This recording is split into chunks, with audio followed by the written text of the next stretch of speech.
আমার পিছনে হইলো বংশালের শুরু, আর বংশালের শুরু থেকে এই পর্যন্ত মানে আমি যেদিক দিয়ে যাচ্ছি এই যে এই জায়গাগুলো, তো এই সোজাই হইলো গিয়া 0 পয়েন্ট, চারপাশ দিক স্টেডিয়াম মার্কেটটা পড়ছে। তারপর এদিক দিয়ে মানে ওই পাশে কিছু সচিবালয়ের সাইটগুলোও পড়ছে। কত হাজার হাজার মানুষ এখান থেকে আসা যাওয়া করে দেখেন। ইফতারের সময় যত ঘনায় আসতেছে এত জ্যাম আস্তে আস্তে বাড়তেছে এরকম মনে হইতেছে। দেখেন আমার পিছনে কত বড় লাইন, বিশাল লাইন কিন্তু পিছনে ভাই হয়ে আছে।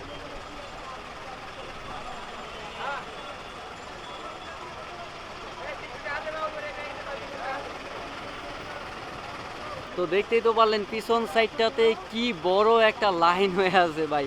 মামা এই জায়গায় কি সবসময় এরকম জ্যাম থাকে নাকি? না সবসময় না, মাঝে মধ্যে মাঝে মধ্যে সারা মিলি পরাই থাকে, বেল 12টার পর থেকে জাম রেগুলার থাকে কি যায়, মানে 12টার পর থেকে জাম থাকে সন্ধ্যাবেলা বেশি। জাম থাকে। তো আমি এখন বাইতুল মোকাররমের 1 নম্বর গেটের এখানে আসলাম। তো দেখি গেটের ভিতরে কি মানে দেখার কোনো সুযোগ সুবিধা আছে কিনা, বা ভিতর সাইডটা কি দেখা যায় কিনা। এইটাই হলো সেই মসজিদ, বাইতুল মোকাররম মসজিদের বাইরের পাশটা। এটাই হলো মানে মসজিদের বাইরের পাশ। তো দেখি মসজিদের ভিতরের ভিউটা নেওয়া যায় কিনা, ভিতর সাইডটাতে যাওয়া কি যায় কিনা। আর এইদিকে কিন্তু সোজা বের হয়ে যদি আপনারা ডানে যান তাহলে ডানে কিন্তু নয়া পল্টন পড়ছে। হ্যাঁ, ভিতরে ভিডিও করা অ্যালাও আছে কিনা আমি সঠিক জানি না, তারপরে যাওয়ার পরে আর কি বুঝতে পারবো। আমরা যাই আগে ওইখানে আগায় গিয়ে তারপরে দেখি। শহরে থাকি কিন্তু এই শহরে আমাদের যে জাতীয় মসজিদ, এই জাতীয় মসজিদের এখানে কখনো আসি নাই, এই প্রথমই আর কি আসলাম আমি বাইতুল মোকাররম মসজিদের এখানে।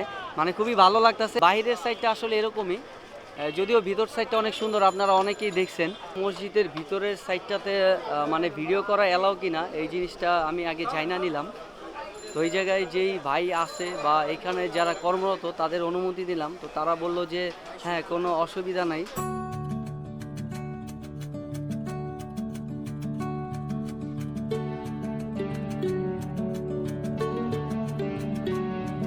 চ্যানেলটা নতুন কিন্তু ছোট ভাইটা আমাকে চিনতে পারছে, খুব ভালো লাগলো।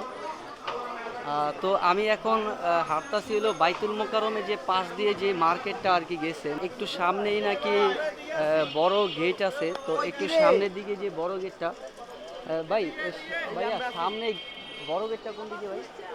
ভাই এই যে সবাই আছে, আমি আছি, আমার সাথে কিন্তু সবাই আছে। ভাইও বলছে আসি, মানে এটাই খুব ভালো লাগার ব্যাপার। হ্যাঁ, আসি কথাটাই কিন্তু অনেক বড়। এইটা হইলো ভিতরে প্রবেশের জায়গা। আমরা ভিতরে যাওয়ার পরে তারপর বাকি কথা বলি, এখন ভিডিওটা স্কিপ করি। দেখেন কত সুন্দর জায়গাটা। তো এইখানে কিন্তু মানে একসাথে প্রায় 20,000 মুসল্লি নামাজ পড়তে পারে এক ফ্লোরের মধ্যে। কত সুন্দর মানে মনোরম একটা পরিবেশ। আল্লাহর ঘরে আসলে ভাই যেমনটা হয় আর কি।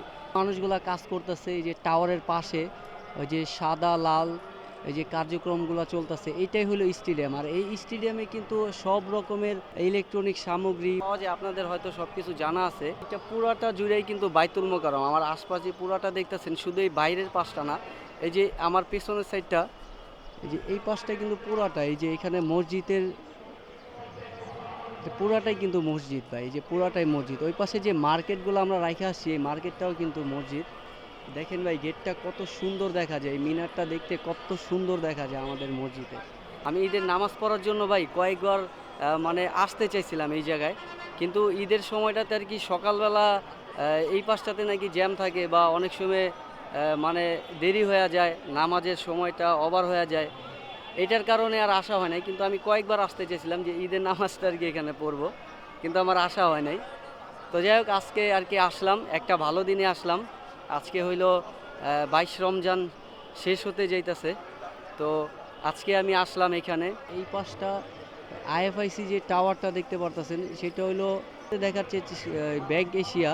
ব্যাংক এশিয়ার ওই পাশটাতে হইলো গিয়া ওই পাশটাতে আর কি নয়া পল্টন, তারপরে কাকরাইলের যে সাইডগুলা, ওই সাইডগুলো আর কি এইদিকে পড়ছে।